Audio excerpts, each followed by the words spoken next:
Ireland. So in fact, I have enough Irish in me to get an Irish passport. And so I like to think of myself as an Irish peasant woman with a thin veneer of English respectability, which is very, very thin at times. But I was brought up in England. Anyway, when I was 11, and my only sibling, my brother Damien, was 12 and a half, my parents moved to Spain. Now that sounds really exotic over here, but remember we lived in England, so it's just a hop, skip and a jump. It's 2.5 hours on a plane. So it's like if you're on the East Coast moving to Florida. So anyway, they moved to Spain, the south coast of Spain, and my mother said, oh, it's going to be wonderful. Sea and sun and sand. Yes, said my father, it's going to be paradise. And they bought a house on the side of a mountain, and on a clear day you could see Gibraltar and Africa. It was paradise. And Damien and I had never been so bored. Now, it must be said we weren't there very often. My family was a good Irish Catholic family, and so they sent Damien and I back to boarding school in England. Damien went to a monastery with monks, and I went to a convent with nuns, so we were only there during the holidays. Now, one of the reasons Damien and I found Spain to be so boring was that my parents loved to entertain. It was their art form. And so in our family, you had to be able to silver serve by the age of 10.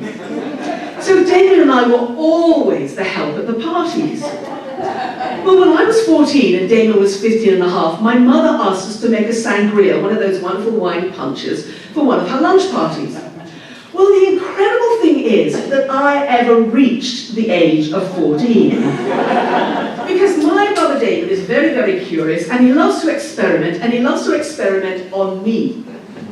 So, for example, when I was 6 and he was 7 and a half, we were still in England, my parents had had a party the night before. Damien came down early, and in the kitchen on the side, he found a clear glass of liquid. And he looked at it and he thought, looks like water.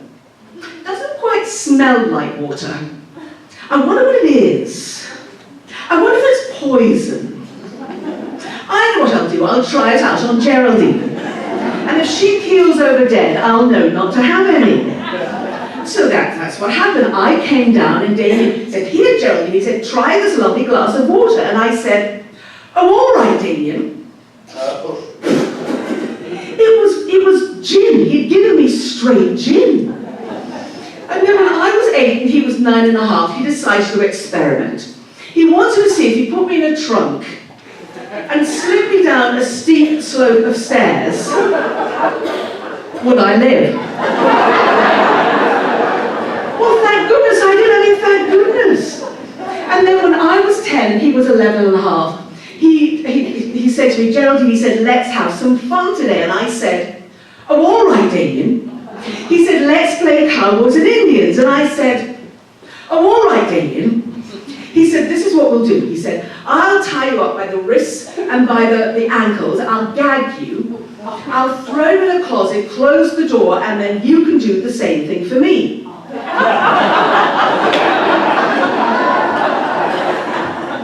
And I said, oh, all right, Damien. Well, that's what happened. He tied me up by the wrists and by the ankles, he gagged me, threw me in the closet, closed the door, but then he promptly forgot about me. Because my aunt came round right at that moment with her cousins, a whole load of cousins, and they weren't there very often, and there was this glorious hullabaloo in the house. And it was only 2 hours later that my aunt said, and where's Geraldine? And I still trusted him, even when I was 14 and he was 15 and a half, and we were asked to make that sangria. So we got out the big bowl that you always make the sangria in, and we chopped up apples and oranges, and we put them in there with sugar and brandy, and you let that sit and stew and get strong. So then Damien said to me, he said, let's put some other things in. And I said, oh, all right, Damien.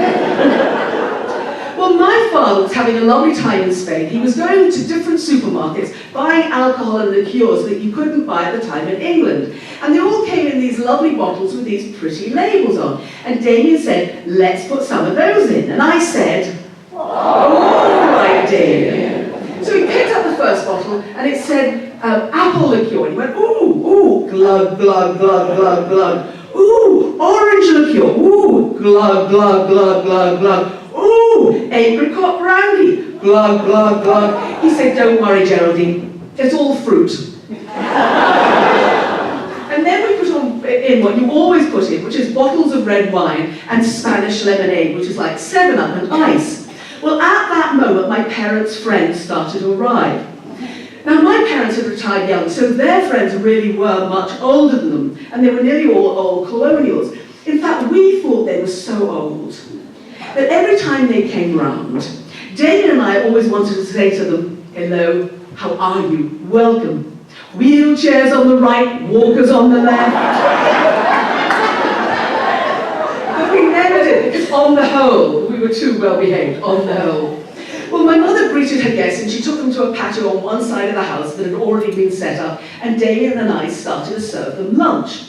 Now, my parents were absolutely wonderful cooks. Of course, my father was a professional, they had a hotel and restaurant. And on that day, they'd made paella, that lovely Spanish rice dish. And we were serving it with bread and with salad and, of course, the sangria. Now, one of the other reasons that Damien and I found Spain to be so boring was it seemed to our ears that every time those old colonials came round, they always had exactly the same conversation. And it seemed to go along the lines of, when I was in Puna, children to be seen and not heard. I lost 2 kilos this week. The best gin and fizz you can possibly have is in Raffles in Singapore. And when I was in Dubai, I went on and on and on. Well, after the first glass of this sangria, they were loosened up and they were laughing. After the second glass of that sangria, those ancient old grandmas, those ancient old grandpas, they were dancing, they were cavorting. And after the third glass of that sangria, Damien and I were getting an education. There was one ancient old man, and he was looking up and down one equally ancient old lady, and he said, come over here, darling, let Daddy teach you how to tango. Well, really? Well, at that moment, the front doorbell went, and I went to get it. And standing on the doorstep, in full black habit, was a nun. It was the Little Sisters of the Poor, and they'd chosen that moment to come round collecting alms. And I looked past her into the driveway, and there was a minivan that was heaving with nuns. All shivering in the hot Spanish air. So I went to get my mother. Now, my mother was a good Irish Catholic woman, and she'd been to a convent at school, and she loved nuns. And in fact, she had a friend who was a nun in England, and that friend told her that whenever she and her fellow sisters went round collecting alms, no one ever invited them in to use the restroom. Because everybody thinks that nuns have cast iron bladders. No, and they don't. I mean, really, they don't. They don't. So my mother invited all the nuns in, and after they'd used the facilities, they were standing in the hallway, and they started to sniff. They could smell the paella, and it smelled absolutely wonderful. They looked for all the world like a very friendly pack of black Labrador retrievers.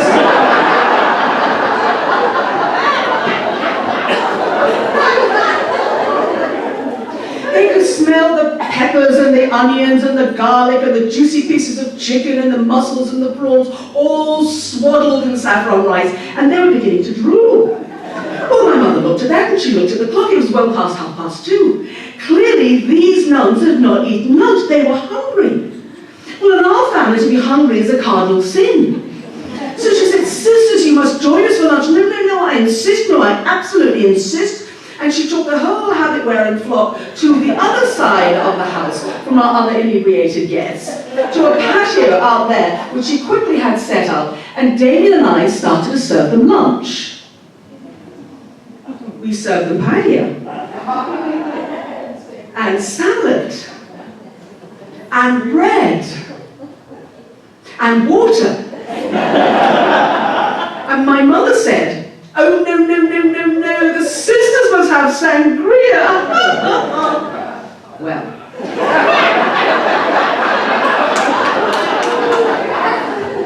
David and I were in a terrible predicament. because we knew there was enough alcohol in this sangria to lay low a longhorn.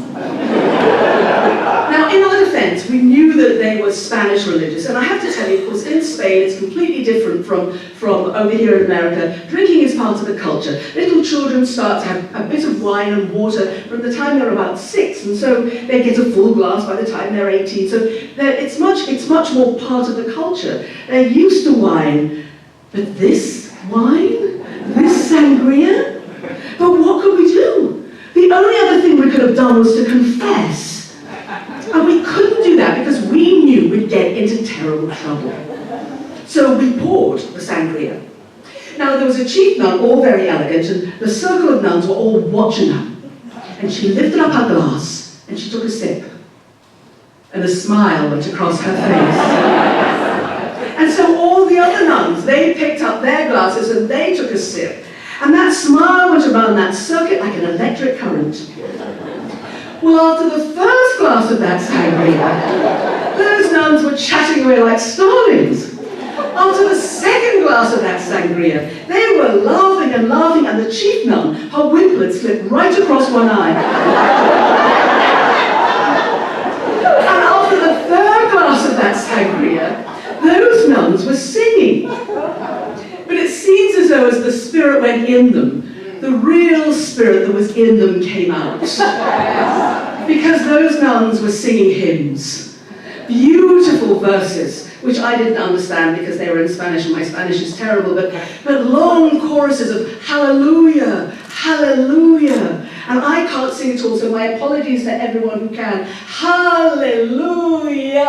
And that sound, it filled the house, it filled the terrace, it filled the hills with praise. Well, our other inebriated guests staggered out at about 4:30, but the nuns were still singing hymns at 6 o'clock. And when they left, they prayed for Damien and I, and they blessed us. And I'm quite sure it's those prayers and blessings that kept Damien and I on the straight and narrow all these years. And as you heard, I was a prison chaplain, so I'm sure those prayers kept me on the right side of the bars. And you know, whenever I think about those nuns, I think it was the God of love and laughter whom I serve. I believe it was him who sent the nuns, because perhaps, just for a nanosecond, he too was bored in paradise.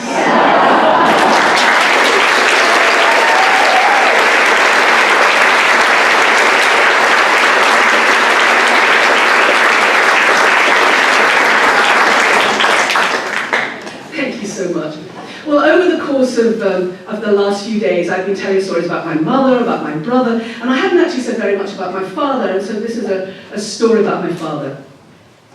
My father had a reputation as a smoker of fine cigars.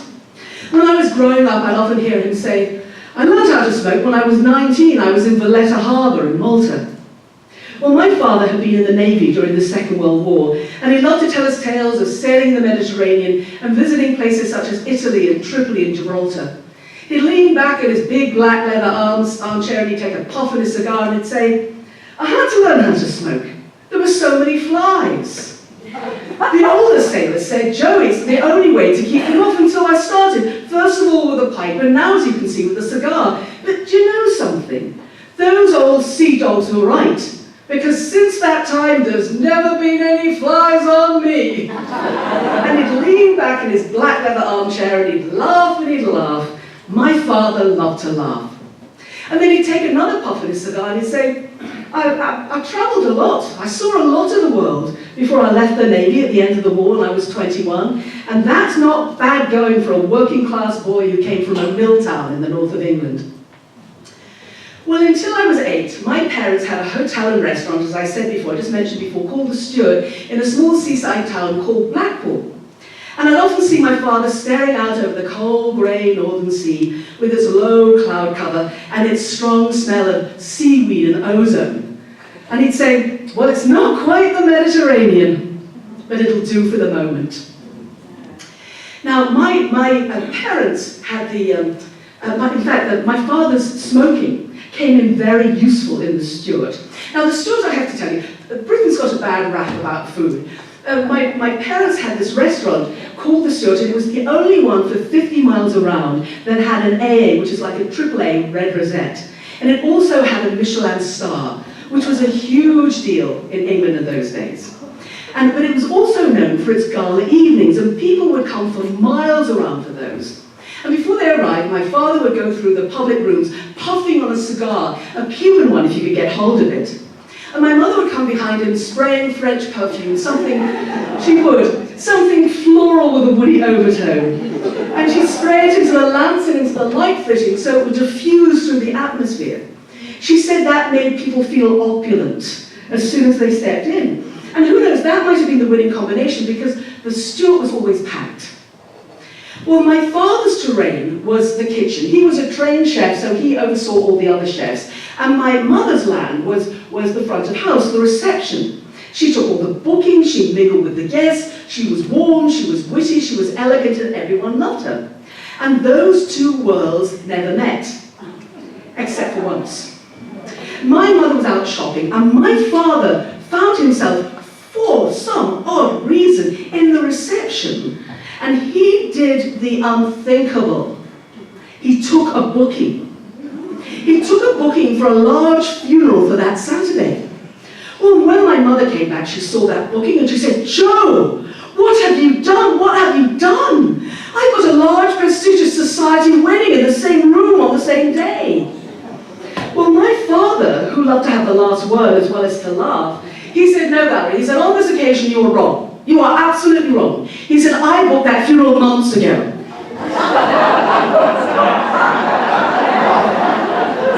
And my mother said, "Really, Joe? Really? You booked a funeral?"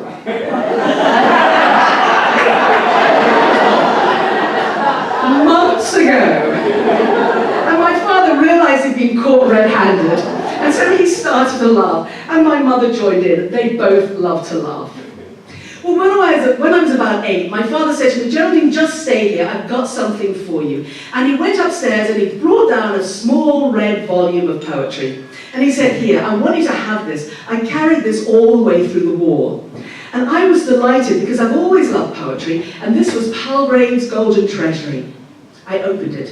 It had thick, cream yellow pages mottled around the edges with brown. It smelt of open windows and adventures and freedom. And that book quickly became one of my most treasured possessions. But it was only when I was older that I realized what a very unusual gift this was, because my father wasn't the kind of man who liked poetry. After he sold the hotel and the restaurant when I was 8, he'd become a very successful wheeler-dealer businessman. And he loved to talk, and he loved to drink, and he loved to smoke, and he talked business with anyone who would stand still and listen to him. But I never heard him talk about poetry, except for one poem, which was his favorite. It was Sea Fever by John Masefield. And sometimes he'd quote the opening lines. "I must go down to the seas again, the lonely sea and the sky, and all I ask is a tall ship and a star to steer her by." And when I was little, I would watch him as he was reciting those opening lines, and I'd think to myself, is he thinking about the Mediterranean that he always tells us that he loves so much? Well, as I told you in the first story, when I was 11 and my only sibling, my brother Damien, was 12 and a half, my father picked up the whole family and moved us to the south coast of Spain, the Costa del Sol, which we lovingly knew as the Costa. Well, when we first got there, the Costa consisted of a string of fishing villages. And to me, they all smelled exactly the same. They smelled of sardines cooking on open fires on the beach, and garlic, and churros, concentric circles of choux pastry, cooking in huge vats of oil in front of the church on Sundays, and the big, thick mugs of hot chocolate that you dunk the churros into. And over the years, those smells stayed the same, but the fishing villages were transformed into a Mediterranean necklace of upmarket marinas and yacht harbours, many of them parking places for millionaires' yachts. And the jewel in this necklace was a marina called Puerto Banús. It's the largest yacht harbour in Europe. And my father loved to go down with my mother on a Sunday after church, and they'd have lunch in one of the lovely little restaurants, or sometimes just a coffee. And my father would sit there and he'd look beyond the marina to the Mediterranean, and he'd say, "Shh, shh, shh, shh. Can you hear that? Can you hear the creak of the boats in the water? Can you hear the wind rustling through the sails? Can you hear the slap of ropes on decks? That's marina music. That's what that is. That's marina music. So when my father died 8 years ago, Damien and I thought it would be the most honouring thing we could do. I have to tell you that he left wishes that he wanted to be cremated. And so we thought it was the most honouring thing we could do is to scatter his ashes on the Mediterranean that we knew he loved so much. Now, I've been a minister for some time, and I know that funerals are stressful, very stressful, particularly when it was one of your own. But Damien and I were under additional stress. Now, we both live in the Washington, D.C. metro area, and we had to fly to Spain. We had to pack up my father's apartment and close down his life, and we only had 10 days to do it in. But there was more. Ever since my mother died, every time I went to see my father in Spain, I felt like Alice, stepping through a looking glass into a soap opera. My father, who had never sown his wild oats before or during his long marriage to my mother, flung them to the four winds after she died. He didn't just have one girlfriend. Oh, no. He had several, all at the same time, which made for some very interesting conversations at the cocktail parties on the Costa. And then, very unfortunately, just a few years before he died, he got into the clutches of a mother and son con team. Now, the mother flirted with him, even though she had her own relationship, and convinced my father to break the trust and give all of his money to her son to invest. And the young man did so to benefit his own family. And then the young man convinced my father to change his will, helped him write it, told him what to write, took him to the lawyers to make sure he signed it, which my father did.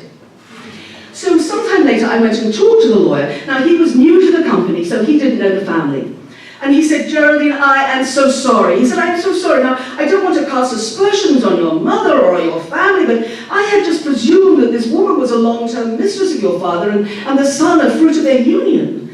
I had no idea that he'd just known the mother for a few years and the son even less. He said, but I'm so sorry, but Geraldine, this is the Costa del Sol, and these things happen on the Costa. Well, just as in a good soap opera, just when you don't think anything can get any worse, it does. The mother of the mother and son con team decided to boycott our funeral and to hold an alternative service of her own. Well, the funeral director, who'd been a great friend of my mother's, she was so concerned that she hired extra beefy security men because she was so certain that our funeral would be picketed.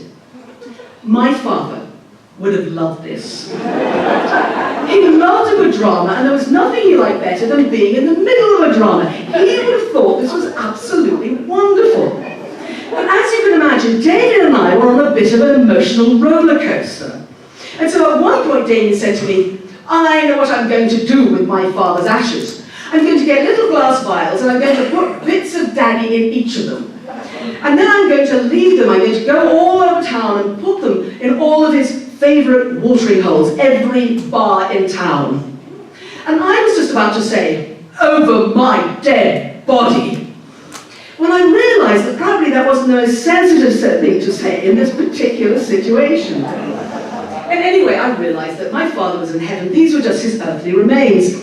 But Damien eventually decided just to put a few of Daddy's ashes in one glass vial and to take them to my father's favourite bar that had a rustic Spanish fish restaurant attached. And I followed after him to see what was going to happen. Now, my brother's fluent in Spanish, and so he said to the proprietor, he said, Señor, he said, this was my father's favourite bar. May we leave some of his ashes here? And the proprietor, who was a genuinely lovely man, he said, oh, with pleasure, certainly. He said, I was so sorry to hear about your father. He was such a good client. He loved to drink, he loved to eat, he loved to drink. He said, look up there. Now, I'd noticed when I'd come in that there was a Catholic shrine on the wall. And the proprietor said, he said, that's a shrine to St. Joseph. I will move the Saint across and I'll put your father next to that. Well, Daddy would have loved it.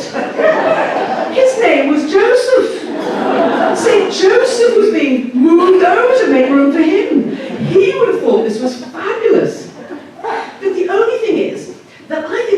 small part of my father that never rests. Because if you remember, I told you that he was a wheeler-dealer businessman with roots in the restaurant business. And so I think that on busy nights, he's saying, now if you move that table together with that table, you can get more people in. And on slow nights, he's saying, you're going to have to advertise. Think of the bottom line. Think of the bottom line. And I think on some Saturday nights, if you look up at that shrine, you'll see a little halo of dust all round St. Joseph. And that's my father getting agitated. On the whole, I think they're having a marvellous time. I think those two Joes are riding high. Well, we came right to the edge of our time. It was the night before we were going to fly back. And so we were flying back first thing in the morning, and Damien and I were absolutely exhausted. We were bone weary, emotionally shattered. But we only had one thing left to do, and that was to scatter the rest of my father's ashes. And so Damien said, Geraldine, where do you think we should do it? And I said, well, Damien, how about this? I said, when I was visiting Daddy a few years ago and I was on a health kick, I said, well, first of all, do you remember that round Puerto Banús there's a seawall that goes right round it, and there's a lighthouse at the end? Well, when I was visiting Daddy on that health kick, I'd get up really early in the morning, I'd walk along the seawall, and I'd watch the dawn coming up by that lighthouse. And there is a railing there, and the sea's on the other side. How about that? Damien said, marvellous idea, why don't we do it? So we got to the start of the seawall, and before we actually started off, I did something that I've seen people do in the movies. I lit my finger, and I put it up to see which way the wind was blowing. And it was just a gentle breeze that was coming from the mountains out over the sea. I thought, that's great, marvellous. So we started off, and we walked, and we walked, and we walked, but we were so tired that we got slower and slower and slower, and that box of ashes got heavier and heavier and heavier. And that lighthouse, it was like a mirage, it just kept disappearing into the distance. Until Damien said, it's no use. He said, it's no use, I am exhausted. I can't go any further, we're going to have to do it here. Now, I got to the point where I was finding it hard. I was so tired, I was finding it hard to put one foot in front of the other, and so I agreed. Now, we were at a point on the seawall where there was a marina on one side with these huge ships with these enormous masts, and on the other was the sea. But between us and the sea, there were these great rocks with bits of sea slime on them. And we couldn't just chuck Daddy there, because he'd land on the rocks, and he'd end up being food for the seagulls, which wasn't quite the honouring end we were envisioning for this part of the ashes. So Damien said, I'm going to have to get down there by the edge of the water, and you come after me, but for goodness sake, he said, be careful. The last thing we need you to do is to break your ankle before we fly home tomorrow. Well, I mean, really? I mean, brothers, I had no intention of breaking my ankle, but I was really careful. So Damien got to the edge of the water, and I was kitty-calling behind him, and he said, are you ready? And I said yes, because we had arranged that I would do a few words over the ash pouring. And so I started to recite opening lines of my father's favourite poem. I must go down to the seas again, the lonely sea in the sky, and all I ask is a tall ship and a star to steer by. And that night there was a full moon, and silhouetted in it was the mast of one of those ships, and next to it was one solitary star.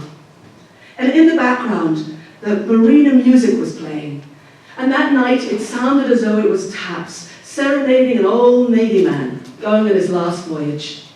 And I prayed and I committed my father's spirit to the Lord, and then Damien said, are you ready? And I said, yes. And he took the top off the ashes and he started to pour. And at that moment, the wind changed. And I saw a frozen look of horror on my brother's face. And I knew what it said. It said, I know I did terrible things to you in our youth. I know I put you in that trunk and put you down those stairs. I know you tied your hand and forgagged you, put you in that closet, forgot about you. I know I messed with your mind, but this I didn't mean. I didn't mean this to happen. And the wind whipped round, hit the water, came upwards and inwards. I was covered in ashes. I had ashes in my hair. I had ashes on my arms. Daddy was between my toes. Now, I don't know if any of you have ever seen funeral ashes, but they're not like feathery little things. No, no. They're sticky and they're clumpy and they're called cremains because they cremain on clothing. I wore my father. Well, I headed back down that sea wall. I wanted to get into a shower. That's the first thing I wanted. David was right behind me. I said, it's just like him. It's just like him. I said, he always had to have the last word. Well, he certainly got the last word this time. He always liked to laugh. Can't you hear him laughing? And that's when I realized I'd never been closer to my father. I got in the shower. Oh, it felt so wonderful, that water going over me. But then when I looked down on the bottom of the shower, there was Daddy. And a rivulet of water came and took him in a little mini whirlpool down the And I said, goodbye, Daddy.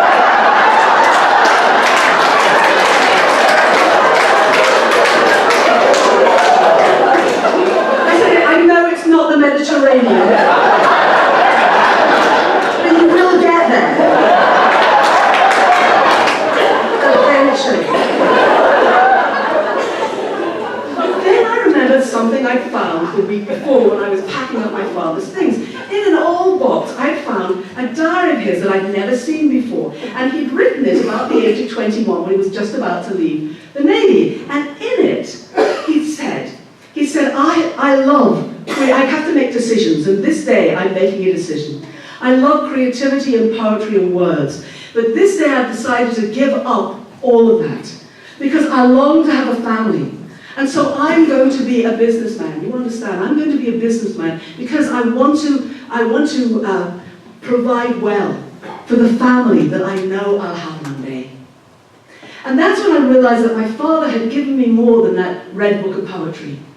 He'd also given me his love of words and poetry, and now stories. I must go down to the seas again, the lonely sea and the sky, and all I ask is a tall ship and a star to sail by, and the wheels kick and the wind song and the white sails shaking, and a grey mist on the sea's face, and a grey dawn breaking. I must go down to the seas again, for the call of the running tide is a wild call and a clear call that may not be denied. And all I ask is a windy day with the white clouds flying, and the flung spray and the blown spume, and the seagulls crying. I must go down to the seas again, to the vagrant gypsy life, to the gulls' way and the whales' way, where the wind's like a whetted knife. And all I ask is a merry band of laughing fellow rovers, and a quiet sleep, and a sweet dream, when the long trick's over. Thank you.